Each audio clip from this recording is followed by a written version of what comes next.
Hello and welcome. This is the Mojo Story, and I'm Barkha Dutt, and our focus continues to be on the aftermath of the COVID-19 pandemic. The government is now despairing, well, at least the central government is, and is saying that people of India are treating the talk of a third wave like they receive a weather forecast. Just like we don't believe that the rains will come to the national capital, for example, it looks like people are not believing that the third wave is a real possibility. Experts are warning against mass congregations. Uttarakhand has called out one, but Uttar Pradesh is still proceeding as of now with the Kavar Yatra, another mass congregation, it seems, not having learned with what happened with election rallies and the Kumbh Mela. As people flock to tourist and hill destinations, the Prime Minister is urging this time for it not to happen. But clearly a fatigue factor has set in. This as vaccination rates are down. In fact, they're 60% less than the peak that we saw in June when the big kickoff happened with the center taking over the vaccination drive. In this, we seem to be learning from the United Kingdom example that is all set to remove all restrictions on the 19th of this month. Now, clearly the fatigue is setting in and the need to open up the economy is also very real. Where do we find the balance between these two impulses? Let's introduce our panel of experts today. Let's bring them up, please, one by one. Dr. Vineeta Bal, a scientist and someone who really knows what she's talking about, is on the program with us today. We're also joined by Dr. Veer Pushpak Gupta, who's with the NHS, joining us from London. This is a very, very instructive voice today because what's happening in the UK is very interesting. The cases are spiking, but not a significant fearful sort of pressure as of now in terms of fatalities and ICU bed pressure. So what can we learn from that?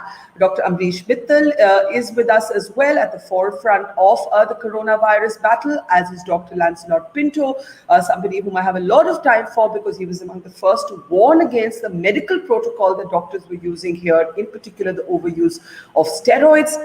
And we're also finally joined on the program by Sahil Deo, who's a quantitative social scientist. So welcome everybody. Dr. Mitahl, let me start by asking you. I found it hilarious that the predictions of a third wave are now being compared to the weather forecast, because particularly if you live in Delhi like we do, we think that the weather forecast in particular promising rain are all false, even though there is some rain in Delhi. And I think that when Government of India officials said, you people think this is like the weather forecast, they were basically saying you're not believing that the third wave is real. How do you see how people are reacting? Because cities across India are open. And by the way, there's an inevitability to that. I think the people of this country are exhausted from any kind of lockdowns and restrictions on economic activity. Ambrish, if we can unmute him, please. I think so you're on. Yeah. Hello. Yeah. Thank you, Barkha. And this is, I think, more of a some kind of a warning to the meteorological department, because their predictions have really been going wrong. And comparing the predictions of the third wave with that is probably linked to what we've been seeing in Delhi, as you said. Anyway, the fact is that whether we call it wave or not, it depends on what language you use. But the truth is that the possibility of infections rising again is obviously high if we are careless. And as I said in your show a few weeks ago, that actually I have given up on telling people about masking because it doesn't seem to work. It's not that masking does not work, but telling people does not work. And it is true that the way people are behaving, they seem to have forgotten that there was ever such a serious wave that knocked out Delhi for 3 to 4 weeks. Definitely, some of it is also because people have had enough. Even people who've suffered greatly in the second wave are now saying it's okay. Because I think mentally people are not able to tolerate that. It's all right for us to say that we should do this and we should do that, but for those who are in it, actually some of them find it very difficult. But that is ultimately, it's going to cost us heavy. I think we really need to be cautious and careful. I think opening up is natural and has to happen and should happen, but we have to limit activities that are considered not essential. And I Yeah. think that is where the problem arises, because you can't zero your risk, but I you mean, limit your Ambrish, risks. Ambrish, but eating out or meeting friends is non-essential activity, but people are doing it, including people who've lost parents, who've lost children, because there is. Let me argue this from the other side as someone who has also had a personal loss in this pandemic. There is a sense of dying by stasis. There's also a sense of feeling not alive when you're locked away, and we cannot overlook and undercount the psychological need that people feel alive again in the truest sense of the word. I completely agree with you, and I think we need to balance that out. And that is, we can meet our friends or socialize if we do not take off our masks as far as possible. And if we really feel that we're going to go out with them, we can choose open air cafes. Unless everyone is vaccinated and has received both the shots and it's 2 weeks past the second shot, then probably we are safer in meeting those friends of ours who are, in that otherwise I would restrict meeting friends to either with a mask if you're meeting them indoors, or if you're meeting them outdoors, then perhaps you can consider taking off a mask if in an open air cafe or something which is not crowded. But if you're going to meet indoors, a lot of people, like a birthday party or something like that, or even just a friends get together where some people are vaccinated, some are not, and you're going to eat together, take off your masks, that really is inviting trouble. We'll be lucky if we get by that. Well, I think we are inviting trouble in that case because this is what is happening in cities across India, even as the most important institution that should reopen hasn't, which is schools. I will get to the vaccines in a moment from now because the vaccination rate is also worrying. The lack of supply of vaccines is worrying. But first, I want a sense on what we are picking up in terms of infections vis-a-vis pressure on the health system. I want to get a sense from you, Lancelot, if I can, and then from Vineeta. A lot of times these experiences are anecdotal. The statistics only follow. You're in Mumbai. Mumbai has just said, and I think wisely, that if you're doubly vaccinated, you don't need an RT-PCR to enter Maharashtra anymore. What are you feeling about the third wave? Because the pattern so far has been that Maharashtra has led the way, unfortunately, and the rest of the country has followed in terms of cases and often in terms of fatalities as well. I think most of us who work on the ground have been getting a sense that this disease, at least in Mumbai, seems to be getting into what we call an endemic kind of a disease. So the number of infections are not reaching a point where we feel that it's gone away, and yet it hasn't been surging in the past few weeks, despite us anticipating a surge, just based on the fact that this low level infections happening on an almost daily basis doesn't seem to be subsiding completely. I think the fact that a significant chunk of Mumbai is vaccinated and a significant chunk of Mumbai did get infected in the recent past may be protecting us to a certain extent, but to bank on this and to think that we will be protected in the future, unless we have very high vaccination rates, as seen in countries like the UK and the US, where the vaccination rates picked up to an extent where maybe a bit of protection kicked in to an extent that it did not burden the healthcare system will set in. Fortunately, the healthcare system doesn't seem to be burdened right now in the city of Mumbai. It's easy to get a bed if you have COVID. If you need if you need to get hospitalized, it's not that difficult. But we all know from both the past waves that those things don't take a really long time to change. It's that exponential change that occurs happens over a period of 3 or 4 weeks, and I think it would be premature to assume that it will definitely not happen, for certain. So I think we need to be a little cautious in that sense. But I'll take this to Dr. Vineeta Bal. The word you used, endemic, I think that's what, let's say, Boris Johnson is arguing in the United Kingdom. That's what the Americans are counting on, that we've moved from pandemic to endemic. In other words, if a significant, and this is a very important if a significant percentage of your population is vaccinated, you will be framing this conversation now in terms of living with the virus. I may go so far, Vineeta is arguing that some of these countries perhaps are being more, paranoid, in fact, than they need to be given the numbers of people who are vaccinated. But we don't have that. We don't have those numbers of people vaccinated. Yet there's a sense, as Dr. Pinto just said, that this is entering endemic stage. Is it too early to say that? I think it's a localized phenomenon. People in Delhi have been saying this, that Delhi seems to have 60, 70, 80% seropositivity. Maybe in Mumbai there is similar data. In Pune, where I live, the seropositivity is again separate in separate sections of the city, and that is exactly how I'm going to extrapolate about the country. So there are different areas and different patches where the disease might become endemic because either because of vaccination or prior infection. There is, I wouldn't like to call it herd immunity, but whatever it is, that there is a certain level of immunity in the population, and hence that small area may not see many more cases. But that is not a universal phenomenon. Some states like Maharashtra and Kerala are reporting heavy numbers, and I think there is an element of truth in that. There are some states which are not reporting large numbers, and there is an element of non-truth in that, is what I'm probably saying. And I mean, there are no obvious data that I have access to, but that is what it seems to be.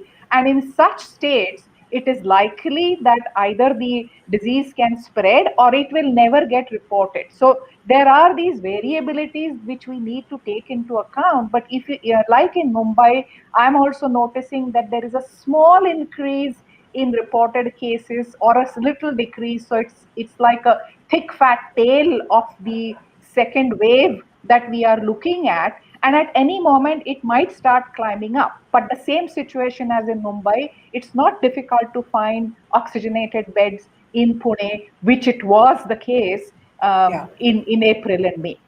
And it, Dr. Vineeta, you spoke about Kerala. We had a very interesting conversation about Kerala, where Kerala doctors said to us that though there is a spike in numbers, there's no surge in the pressure on the health system. So that can also happen. And, I'm wondering whether that's happening in the UK to some degree, where obviously there's a percentage increase in the number of ICU beds and a percentage increase in fatalities. But in absolute numbers, what we saw in the first wave, what we saw in the second wave, that's not what we're seeing, even where the numbers are climbing right now. I think Kerala's situation is somewhat different in the sense the testing tracking system that they are following is much more exhaustive, much more thorough, I should say. So that if you look at the data that gets published every day, then you will see that their case fatality rate is very low as compared, I mean, it's less than 1%, and no other state has less than 1%, despite such high numbers. So if there is even an asymptomatic case, then they are probably testing people around. So asymptomatic people are much higher in number, and the symptomatic or those who need admissions are much fewer. That's probably the scenario in Kerala, unlike many other states, including in Maharashtra. I don't think that thorough follow-up of the contacts is taking place. It is taking place, but not as much possibly as Kerala. Yeah. That's my guess, and that's how I will explain the Kerala situation. Fair enough. I think a lot of us looked very longingly at the Wimbledon grounds, at the Wembley Stadium, discounting how the racist way and the violent way in which the rowdies behaved, and putting that to one side.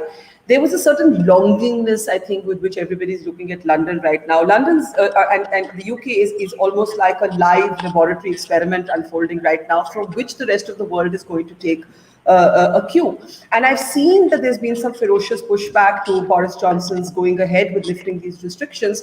But so far, I've been looking at the data, the numbers have held. Yes, there's been some increase, but there's no sort of colossal commensurate increase in fatalities in ICU beds, is there?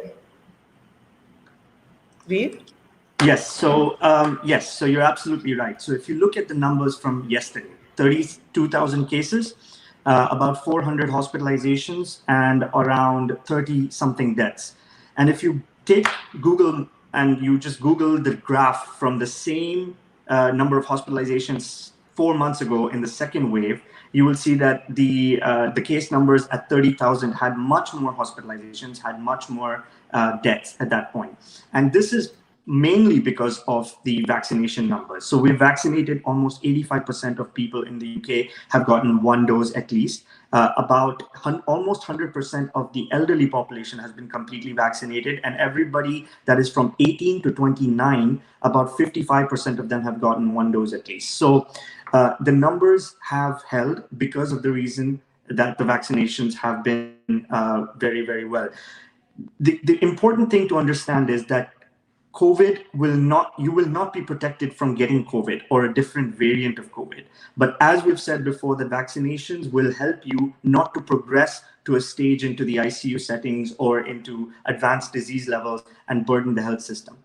Having said that, Barkha, cases are increasing. And as cases increase, hospitalizations will inevitably increase. We are now seeing a mix of Lambda variants, Delta variants. So the 19th July opening is a bit controversial, and all health workers that are in the NHS find it a little bit premature, to be honest, because it's taken a lot of hard work to get to this point where we can have international sports events, we can have Wimbledon, Euros, and to open it all of a sudden without any restrictions is going to be something that is going to be dangerous, in my opinion, and a lot of our opinions.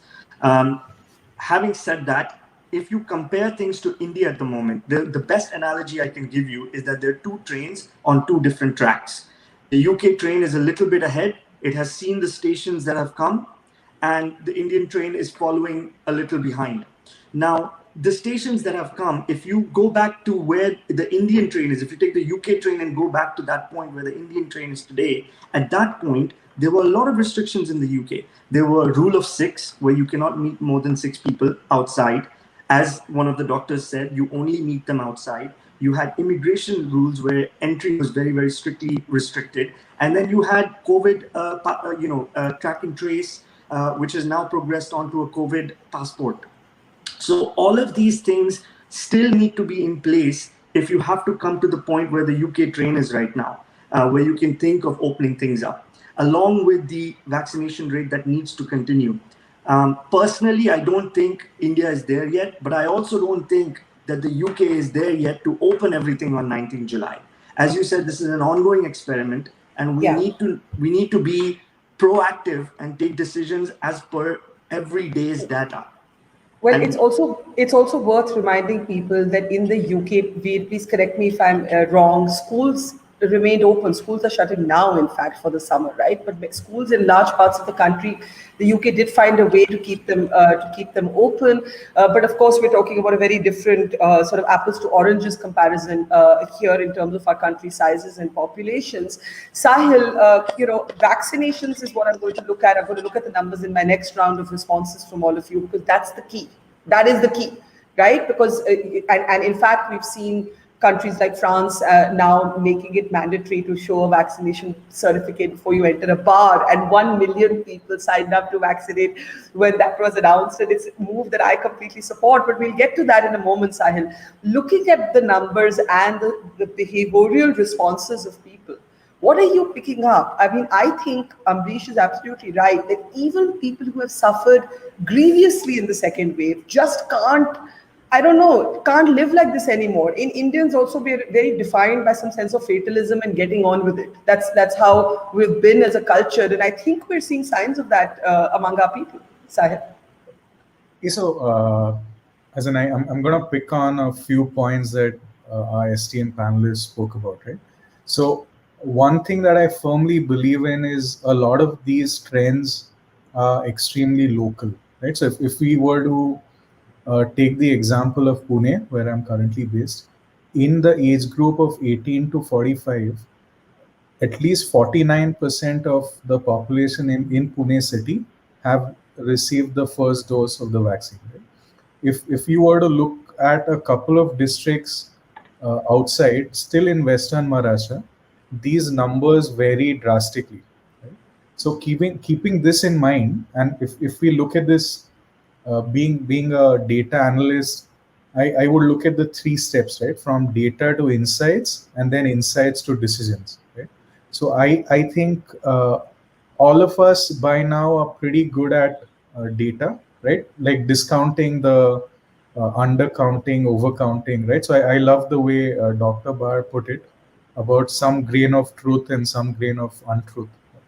But if you were to look at data to insights, I think what we in the data community need to admit is there was reasonable failure on all sides on any kind of prediction models, right?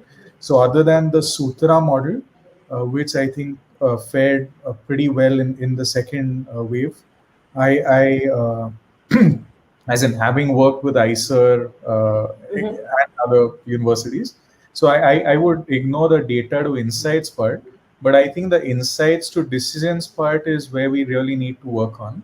And we would need to have a policy framework which enables hyper local decision making, right? As well as decision execution, right? Yeah. And then state capacity would be a real challenge, which needs to be enabled at a local level, right? So I think it would be great if in the third wave, our conversation really evolves to a hyper local conversation. Okay, I think that's such an important point because in every wave we've made mistakes that we've learned from. So in the first wave, for example, we had a pan-India perspective, so we locked down the whole country. In the second wave, we realized that pan-India lockdowns don't work, leave it to the states. We may have to go more local now. In fact, I was reading somewhere that it's the same 159 districts that was most hit both in the first wave and second wave. Even on the reopening of schools, you may have to leave it to district administrations and so on. That's a great point. Before I look at vaccinations, Dr. Vineeta Bal, if I were to ask you, will there be a third wave? And I think with Sahil's health warnings that modelers have been getting, the second wave, they got it horribly wrong. And no one can say with certainty because no one can predict mutations and how they'll play out. But with those health warnings in place, do you think that there will be inevitably, as the government said, a third wave? Depends on how one likes to define a wave. So in my opinion, there will not be a nationwide third wave. There will be local outbreaks in different parts of the country, and those may have different kinetics in the sense some may appear earlier, some may appear later, some might be little larger in numbers, smaller in numbers. Those variations one would see.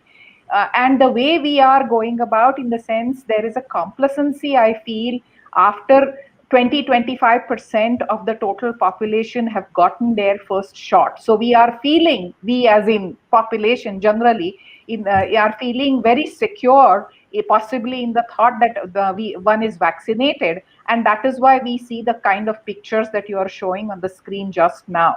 So with that, while there will be protection after the first shot, more than unvaccinated, uninfected person, it is still a stepwise process. So zero protection, after one shot, there will be a certain amount of protection. After two shots, there will be even more protection. So currently we are at 0 to 1 level as a population. So as a result, we will have further infections. How rapidly? And I keep saying this, I'm not a modeler for sure, but I'm also not an astrologer. I wouldn't compare it with Med department. Very often they do a good job. So I would not like to call them names, but it is true that we are certainly going to see an increase in the numbers. And I tend to say that those will be outbreaks rather than a wave. Yeah, just in defense of the official who compared this to the weather forecast, he also lives in Delhi, and Delhi has been a vastly upset city when there were no rains. So I think just putting that in perspective. But Dr. Mitahl, let's turn our attention to vaccinations, right? We have fallen short. We need to be vaccinating a little over 8 million people a day. We're at half of the number that we need to be vaccinating to meet the government's own target of December, which it looks like we're going to actually fail. Now, given that we don't have what the United Kingdom has, and in America, it's even worse. They have surplus vaccines and people not getting vaccinated. What should you do? Because as you said, you've given up on telling people to mask up. And if you try and tell people to stay indoors, I don't think it's going to happen. I think people are now almost defiant. I think, Barkha, the vaccine numbers, what is available now and what is available to the states is out in the open. States are informed, before the month starts as to how many vaccines they get. So really, our expectation has to be based on that for the moment. I mean, whatever they're doing to get more vaccines, I don't know what's happened about Moderna. There was news about that. Sputnik is going very slow. So I don't know. Till the vaccines actually arrive, we can't have this day-to-day kind of thing. Oh, vaccination there are no vaccines anymore, because you actually knew how many vaccines you have for that month. So I think this is a bit of dramatic theatrics on both sides. I think it's important that we realize this is the amount of vaccines Delhi is going to get for July. And whether you do it in one day, you should do it in one day as much as you can. But if you spread it out, it seems like you're not running out of vaccine. If you give it all on one day or 2 days, it seems like running out of vaccine. But the vaccine numbers are not changing at the moment, unless we get some. But the vaccine production and procurement can change. No, but yes, the vaccine it should. production Of course, and procurement can absolutely. change, right? Of course, procurement especially. Production, of course, I presume that our companies are working on that. But definitely procurement, as I said earlier in the show, we really need to beg, borrow, buy whatever is available anywhere and find ways to get it now. Whatever legalities, we should really be working at breakneck speed to overcome those. It's just not acceptable. This is the time. Now, if we really don't get any huge third wave, which is seeming to be likely, especially the way Dr. Bal explained that, the fact is that unless we vaccinate more and more people, as our UK colleague was telling us, we will again land up in a situation where some areas will really be very badly affected. So I'll take one more minute, Barkha, and I'll make a point here that regardless of whatever people are doing, the truth is that the numbers, and this is not false reporting, the numbers in Delhi, in UP, Bihar, MP, Rajasthan are dramatically down to the extent that, one is the numbers you're seeing, but you also know from doctor colleagues spread all over, they're not seeing any cases at all, nothing. Unlike Bombay and Kerala, where they're still seeing some cases. I haven't seen a case in more than a month now, when I was, flooded with COVID before that. So the cases are genuinely down. What explains that? As Dr. Bal said, we could be at the tail end of the second wave, and we don't know what lies ahead. We simply don't know. And one of the controversial things, Dr. Pinto, is that in the first wave, we thought we might achieve herd immunity via infection. There were actually epidemiologists who argued this, but then the virus mutated. Then the virus. Oops, can we just mute Dr. Mitahl for a second? My voice is echoing back to me. Dr. Pinto, then the virus mutated, right? And then all bets were off. Now, how do we explain? It's a very peculiar thing. Not enough of us are vaccinated. How do we explain medically these crests and troughs? They're very sharp in India, and they always have been, both in first wave and second wave. Dr. Pinto? Can we request you to take okay, there's a problem with Dr. Pinto, so let me actually give the same question. Dr. Mitahl, do you want to take that up, and then I'll ask Vineeta the same question? I do think that thinking positively and adding some science to it, the fact that most Delhiites have actually been exposed to the virus. Everyone I know seems to be exposed to the virus. Their families have been exposed. Most people I know But then you're back to herd immunity hopes via infection rather than via vaccination. No, we are not. But what I'm saying is the reason, you asked me the reason why the cases have gone down so drastically, and why, despite people flouting norms, they're not increasing right now. And for the moment, I think that the way the wave hit us, it did provide some degree of, whether you want to call it herd immunity or not, but some kind of exposure, so that a lot of people were at that point exposed and have some immunity for some time. Now, how long this will last and how long the virus will continue to be the Delta virus, in that case, our train is ahead of UK, because we've already faced the ravages of Delta virus, So you are facing it, fortunately, when you're vaccinated, and that's the difference. Dr. Pinto, if you're wearing AirPods, can you please remove them and respond? Go ahead, please, Dr. Pinto. You sound like a character from Star Wars at this point.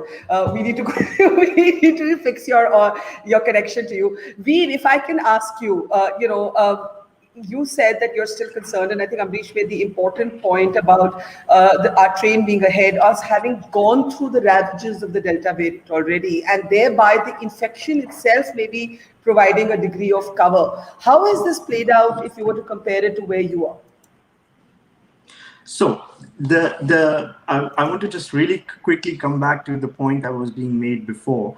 Why are the infection rates low, and why are hospitalizations low at the moment in the UK, and why are infection rates low in cities like Delhi and Mumbai? A lot of people have been vaccinated. A lot of people are also seropositive with the spread of the virus and herd immunity. And when you get these antibodies in you, Barkha, what happens is that it prevents you from escalation of hospitalization and ICU admissions. And that's when you really notice the difference. That's when we really start to panic, and the media and everyone gets to, talk about this, is because our hospitals are full, our ICUs are full. Until then, the virus is spreading in the community. At the moment in the UK, Delta variant is the predominant variant. In 5 days, it entered the United Kingdom and it spread like wildfire. The only reason we're not talking about it in a panic mode is because people have antibodies. People have the ability to fight this infection and prevent them from reaching the stage where our hospitals are full and our ICUs are full. And I think that's a very important point. But is that happening, in other states in India? Is that happening in other cities in India? We don't know, because the cities that you're talking about have had a very good vaccination rate and have had good vaccination programs. The other thing... Sorry, just one thing that I was thinking when you were talking about how do we improve vaccination rates, I think you have to look at 3 countries' examples. Number 1 is France, as you mentioned. The second is Malta. And the third is some Arab countries in the Middle East. And what they've done is they've done incentive-based vaccination. Okay, so you want to go to a swimming pool, you want to go to a mall, you want to go to watch a movie or eat inside, you better get vaccinated. You have to have a passport that you show on entry to these places. Malta, if you want to enter the country, you have to be vaccinated. Whether you're European, Indian, African, does not matter. You have to be vaccinated. France, if you want to continue to work as a healthcare worker, that means that if you want to come to work tomorrow morning, you have to be vaccinated. So these are incentive-based vaccinations. And if countries like that can do it, I'm very sure India can do it as well. I actually agree that while there are many moral issues from a public health perspective on the absence of vaccine equity, I think to link vaccines to economic activity is the only way to speed up this process. At least where vaccines are available, they should be used to capacity. Sahil, do you want to take that up? And then I'll try once again to talk to Dr. Pinto. Sahil. Yeah, that's a great point by Dr. Gupta. So I agree with that fully, right? What we also need to understand is the 2 pretty separate channels of distribution of the vaccines, right? One is via the government system, and the other being administered via the private hospitals, right? So if we look at the urban centers, so the medical doctors amongst us might be able to shed more light on that. But the data I have access to suggests that at least in Maharashtra, via private hospitals has been working a lot better, right, for certain areas. So, and that then heavily links to incentivized vaccine administration, because firms themselves are incentivized to vaccinate their employees, their dependents, etc. Right? So this corporate vaccinations have been a great success. And I feel going forward, we would have to really confront the vaccine hesitancy head on, right? Because if we look at certain urban centers, different surveys suggest, which might not be in the public domain, but they suggest that between 20 and 30% of the population would not want to take the vaccine, right? So I think along with certain civil society actors, we would have to focus on this segment of the population for better. And that would be my question to you, Dr. Pinto, in the hope that this time we can hear you. That do we increasingly link sort of economic and social activity to being vaccinated? So, you say you need 2 jabs to enter your physical place of work, to enter a closed indoor restaurant, maybe outdoor spaces, you say it doesn't matter that much because the dangers are not the same. And this way you're able to also control careless behavior, but also incentivize people to go and get the vaccine, and I know that we don't have vaccine equity and it's not an ideal situation, but what else do you do in a situation like this? No, I couldn't agree more. I think incentivizing people to do the right thing, which is, kind of the libertarian paternalistic model that we look at, often works. I think even the RT-PCR being waived off right now for individuals who have 2 doses of the vaccine is an incentive for frequent flyers. At least if you want to fly frequently enough and don't want to get a swab shoved down your throat that often, it's a great incentive.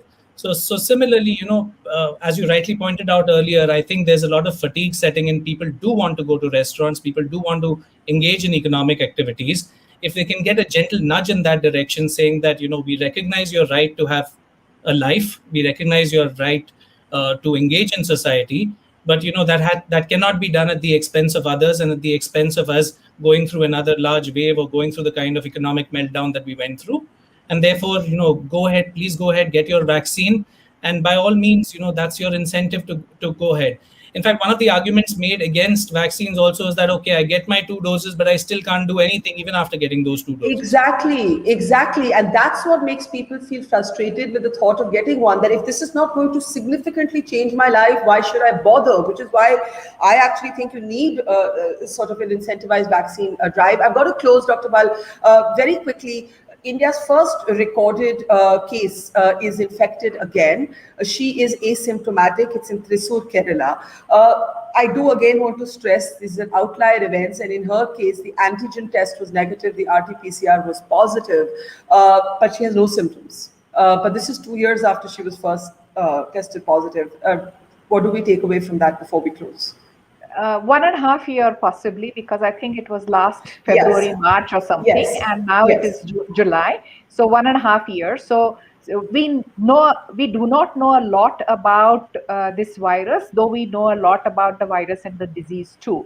This particular case seems to give an indication that if there is a mild infection, because earlier also she wasn't hospitalized, she had symptoms. So if the earlier case was also mild infection, then maybe this is n is equal to 1 that we are talking about. It's 1 person only. So the immune response may last for 1.5 years.